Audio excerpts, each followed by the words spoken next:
You know that feeling like you're juggling, I don't know, a dozen things at once? Mhm.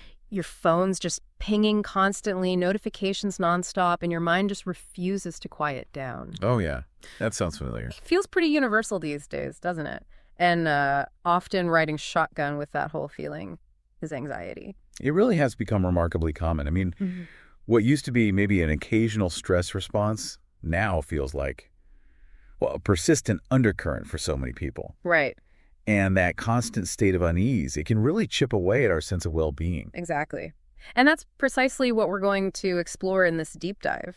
We've got some really valuable insights to unpack. We're drawing from Dr. Sridharam Vishnoy's work, Coping with Anxiety in a Busy World, and also a really interesting episode from the Lifelines podcast focused on, well, the same thing, navigating anxiety today. Yeah, and our aim here, I think, is to go beyond just, recognizing anxiety. We want to understand it better, how it works, why it seems to be such a big feature of life right now. Right. And crucially, pull out some genuinely practical, effective strategies, things you can actually start using to manage it. Yeah, manage it without adding another overwhelming task to the list. Precisely. Yeah. Think of this as a focused exploration, maybe a shortcut, to help regain some calm and build up resilience. Yeah, absolutely. We're looking at an article and a podcast piece, both offering some great perspectives and tools. Okay, so let's dive right in.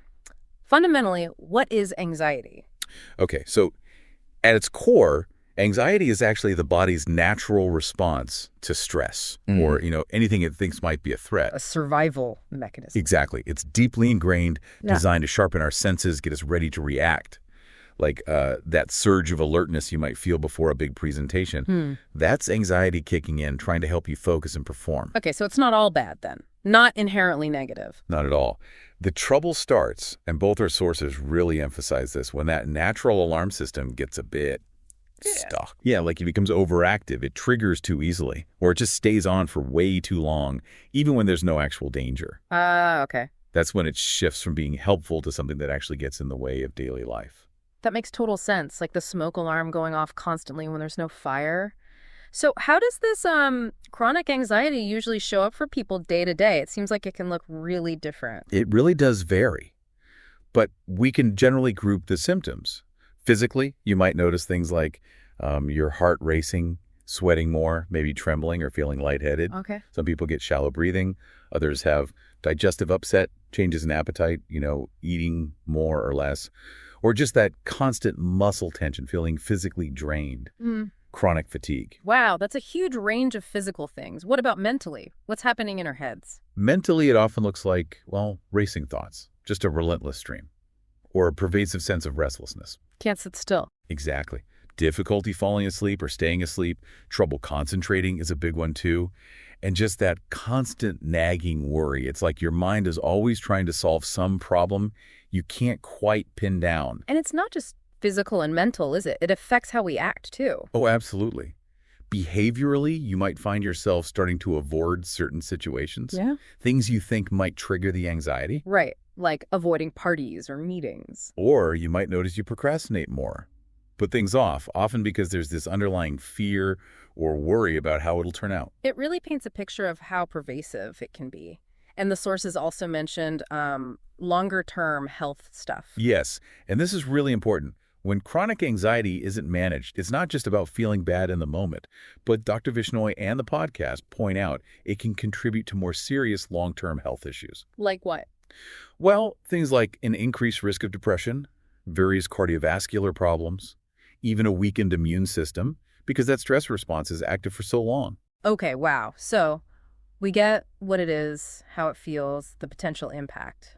Now, the big question. Why does it feel like it's everywhere today? What is it about modern life? That's a critical piece, and both sources had some interesting angles. A huge factor is just the sheer volume of constant stimulation and information we're swimming in. You mean phones, screens? Exactly. Yeah. Think about it. Email, social media, messaging apps. Yeah. We are basically always reachable, always connected. Yeah, it feels like you're never truly off. I Never. Me feel too. that pull, check the phone, check the email. almost like a fear of missing something. It's tiring. It is tiring. This always-on culture creates this persistent sense of being on alert.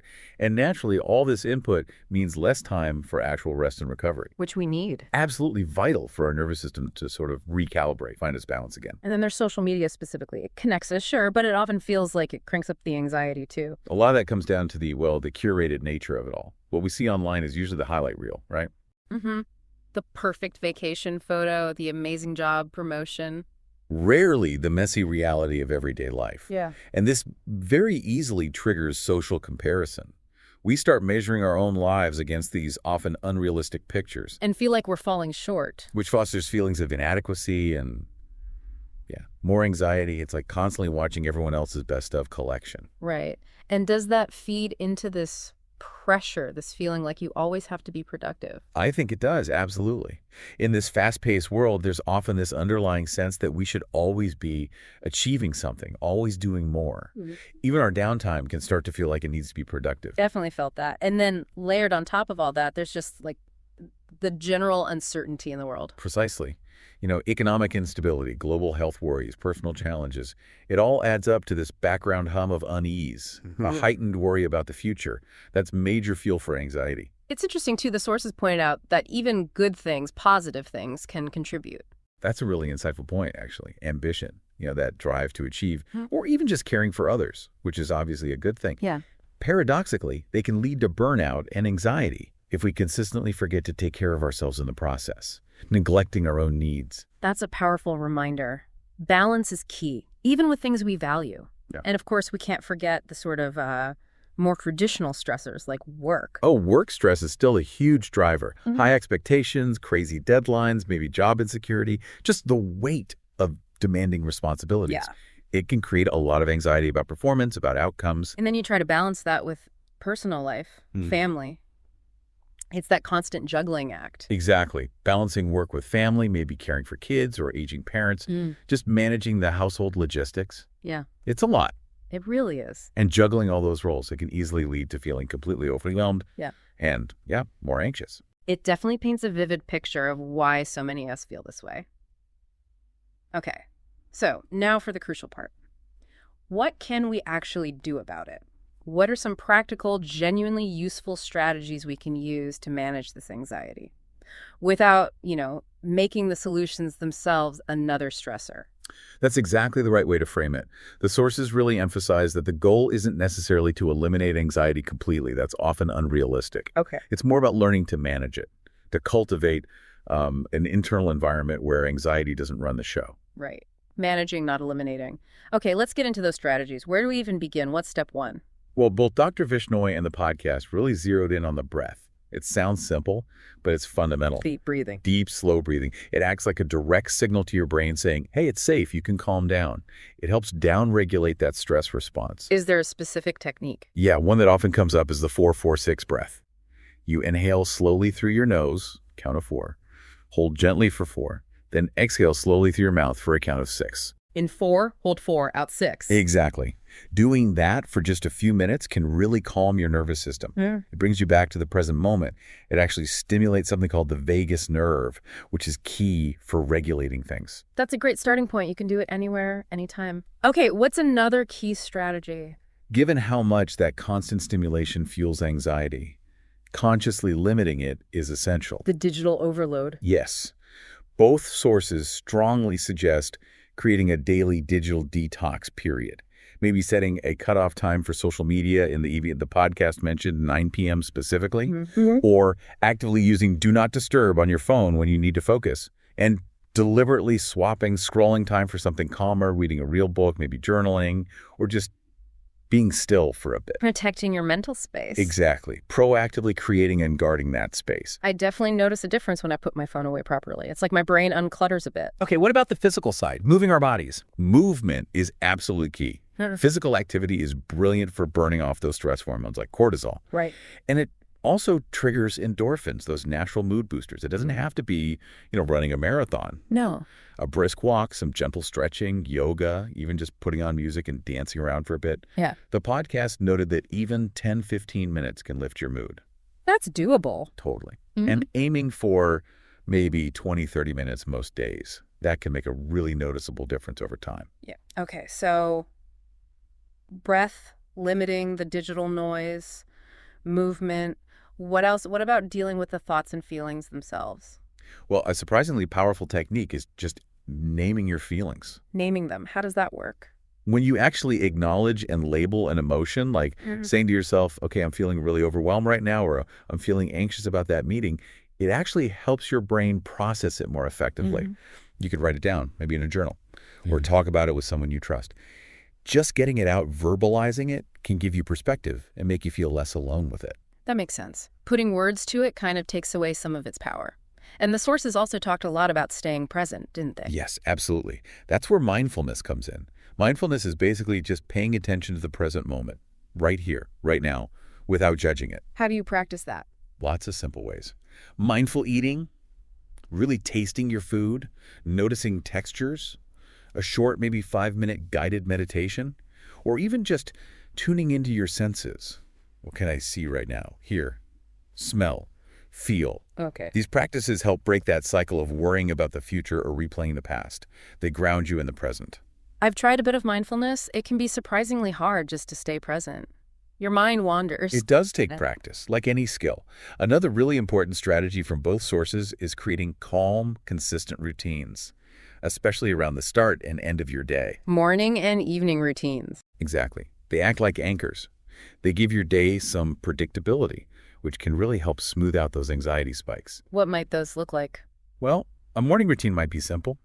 Hydrate first thing. Do a few stretches, maybe just take 5 minutes to plan your day realistically. An evening routine could involve dimming the lights, properly disconnecting from screens, say, an hour before bed. Maybe read a physical book, do some light journaling. Just having that consistent rhythm signals safety to your brain. It can really lower the overall anxiety level. Oh, those routines sound really grounding, like creating little calm islands in the day. Okay, but what if these strategies, what if they don't feel like quite enough? When should someone think about getting professional support? That's a really vital question. The advice from the sources is pretty clear. If anxiety is significantly interfering with your daily life. Like work, relationships. Exactly. Your ability to work, maintain healthy relationships, get decent sleep. If it's really impacting those areas, that's a sign to seek professional help. And what does that help look like? It could be therapy, like CBT, cognitive behavioral therapy, which is really good at helping you identify and change negative thought patterns and behaviors. Sometimes medication can be helpful, or often a combination of both therapy and medication. Right. These can provide significant relief and give you more specialized tools for managing anxiety, for healing. And it's so important to remember, there is absolutely no shame in seeking help. Mental health is health. Full stop. Absolutely. Reaching out is a sign of strength, definitely. Were there any other sort of practical tips that stood out? Yes, a couple more. The idea of self-compassion came up. Being kind to yourself. Basically, yes. When you feel anxious, try to treat yourself like you'd treat a good friend who is struggling. Avoid that harsh inner critic. Offer yourself understanding, encouragement. That's a good one. Also, being mindful of stimulants. Caffeine, sugar, coffee, energy drinks, sugary snacks. They can often make anxiety symptoms worse for some people, maybe opting for calming things like herbal tea or just water. And finally, boundaries and time management. Learning to say no when you're overloaded, delegating if possible, actually scheduling time for self-care into your week. A constantly overstuffed schedule is just fuel for anxiety. Feels less overwhelming. Exactly. It helps you feel more in control, less overwhelmed. So, wow, a wealth of really practical takeaways there. It's not about finding one magic bullet, is it? It's more about weaving these things into life consistently. Precisely. Small, sustainable adjustments that, over time, add up to a more balanced and resilient state. So, as we wrap up this deep dive, what's the main message you hope listeners take away? I think the core message is that, yes, anxiety is incredibly common in our busy world, but it is manageable. You absolutely have the power to reclaim calm and build resilience. It takes awareness, using the right tools, but creating peace. Even in a busy world, it's a conscious choice you can make. And just to quickly recap some key tools, that power of the breath, setting those digital boundaries, moving your body, naming your feelings. Practicing presence, creating those calm routines, and knowing it's okay, actually, strong, to seek support when you need it. Right. And above all, just remembering to be kind to yourself through it all.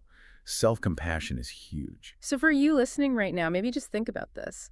What's one small thing, one manageable step you could take today to support your own mental calm? Yeah. Could be 5 deep breaths right now, turning off notifications for an hour, going for a short walk at lunchtime. You might actually be surprised at the difference even one small action can make. And remember, you are not defined by your anxiety.